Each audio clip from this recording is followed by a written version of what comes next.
So we talked about StatPro. What we need to do in Stat is geometry properties. These are the hits that you should keep in mind and go one by one. If you're going one by one on these, your design is gonna be okay. So first we start here. This is analytical modeling, and majorly we use this for simple structures. Physical modeling is something which connects Bentley products.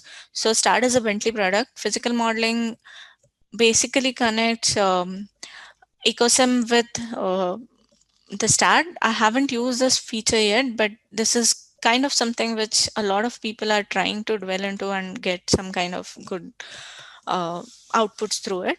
I'll stick to the analytical modeling part of it. We start with the geometry. The geometry is basically a definition of every um, geometrical property of your structure. So I'll start with nodes. Nodes you can define simply by typing here the coordinates.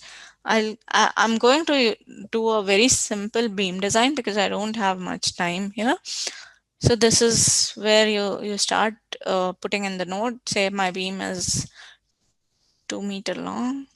So I give this, okay, and this is something called Start Editor. Try to use Start Editor. Once you have the nodes, then you can add a beam. It's quite interactive. Just hover through it, find out what exactly are the functions available. You should be able to do most of the things just by seeing. If not, there is also a help section available and you can use that. So I added a beam. My geometry is almost done. I don't need anything more here. It's just a beam design. One thing I wanted to do with Start Editor is make it plain because I'm not working in 3-dimensional. Okay, then I go to the properties. Properties, I can take the section database. Say I take a British section UC beam. I'll take the bigger one for no. I can pick the material from here. Okay, so I'm defining the beam section. You can also view the table. Opening on my other screen, I'll drag it here. You have the all the properties available. You can pick from here. Obviously you have a little bit of concept design with you. If so, you can pick from there. You can pick what kind of B by D you are looking at, and depending on that you can pick the section. I'm just picking one random section and add and close. Once I pick the section, I have to assign it. So there are a lot of options available to assign. One is assign to selected beam. So if I click here, simple click, it selects the beam. I can assign it to the selected beam. That is one way, or I can use the cursor to assign. Or to edit list, obviously this is beam number 1. I can just write 1 and enter and it will assign. Or I can assign it to view simply. I'll go with assign to selected beams. Yes. So properties is done. Materials, we saw the materials coming there. If you want to edit or add some other material in it, you can do that.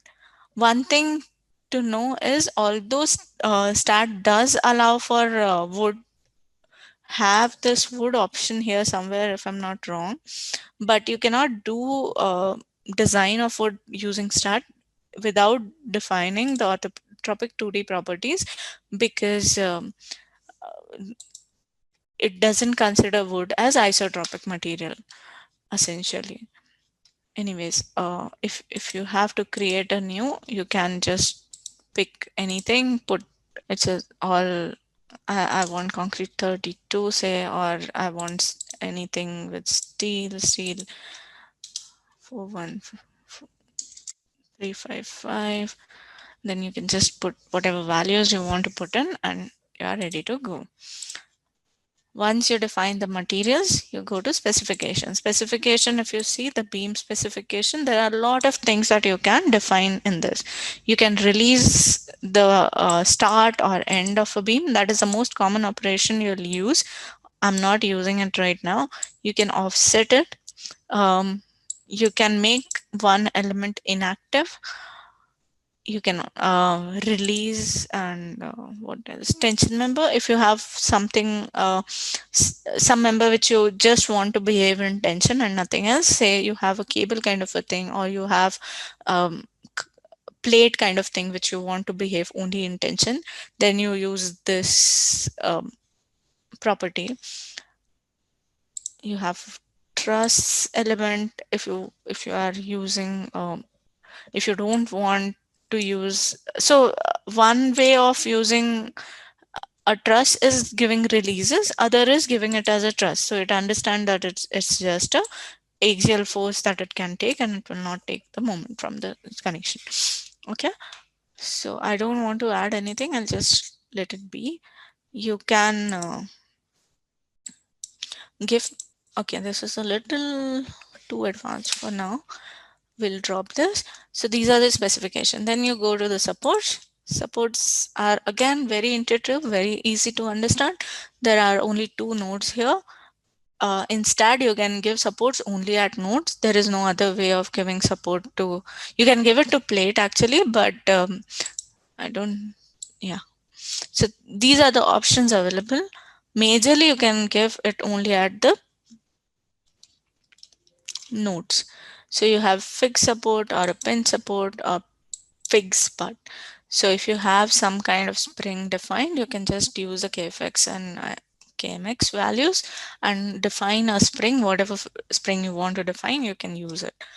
Same goes with the multilinear spring. If you have some kind of pile going down, which has different stiffness at different length, you can define that here very easily.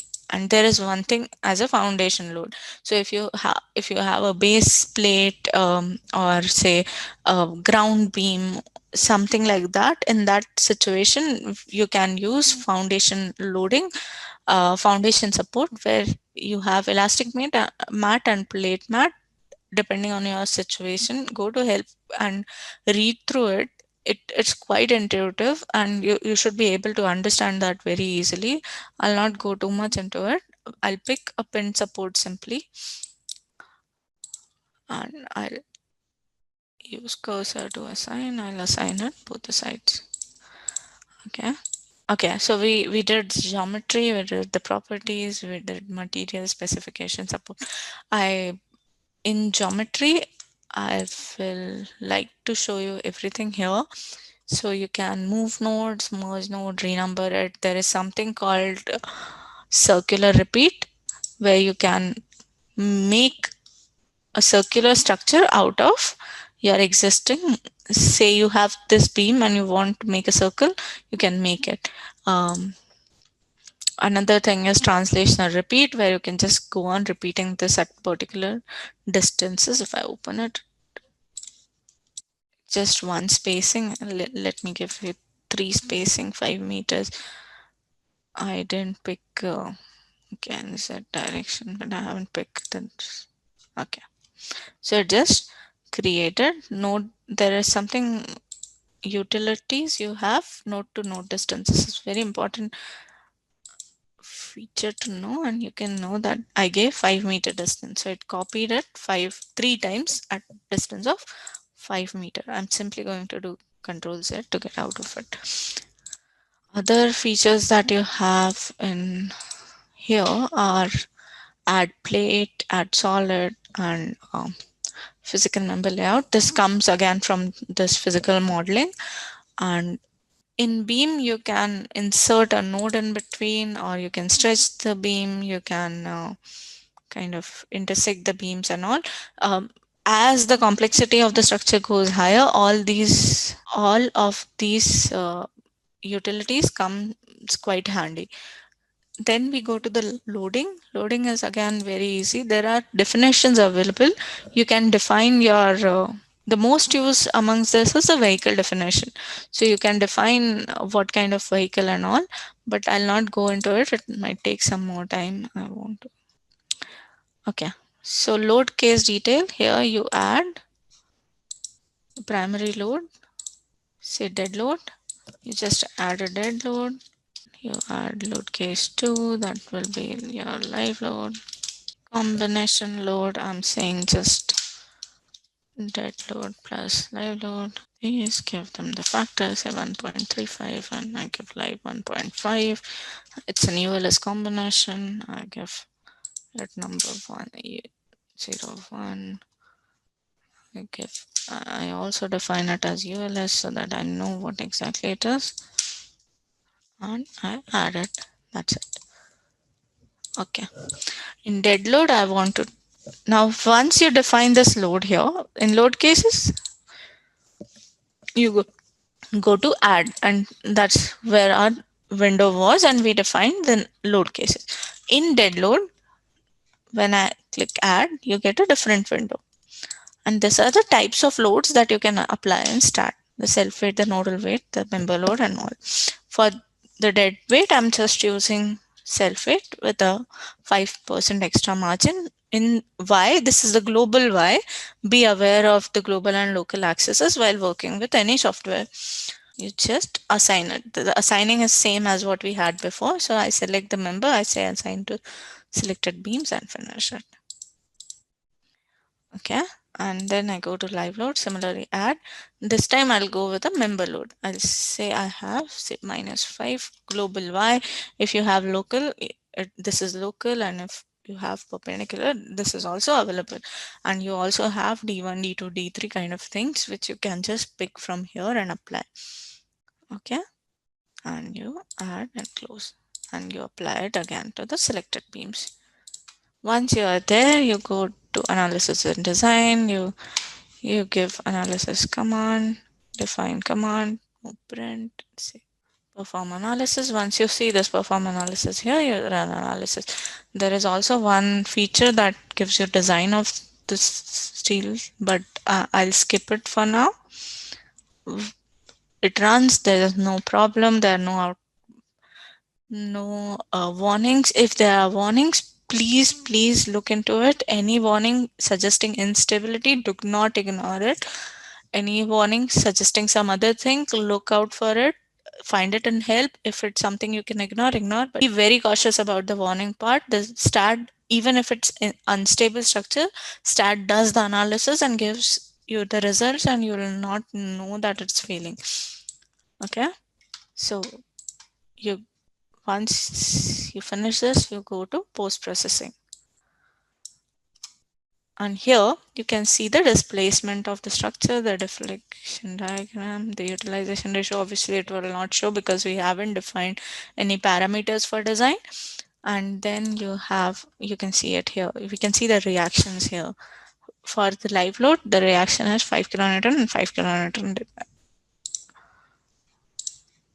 The live load is a good parameter to judge because you know what kind of loads you applied. So if I put we applied 5 kilonewton per meter on a 2-meter long beam, obviously the total load is 10 kilonewton, and then it is when you see the reaction, it is 5 kilonewton and 5 kilonewton for the 10, and that means your structure is behaving fine. So do have a sanity check on the structure. However good the software is, you need to understand this.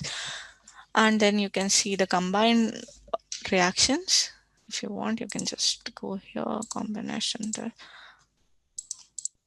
This will give you the combined reaction. There are a lot of features in the software. In the need of time, I'm gonna stop here. But do look into this result setup thing. It gives you a lot of option on what exactly you want to see, what you don't want to see, what kind of tables you want to generate. This is one, you just have to right click on this. You get this results setup. You also get other tables which are quite handy and useful if you want to post process on this data generated by STAAD in Excel or something. Also do find out there are ways of connecting this directly into Excel. There are ways where you can pull in data from Excel and pull it out using very simple programming, and that is one thing which you should learn and try to implement.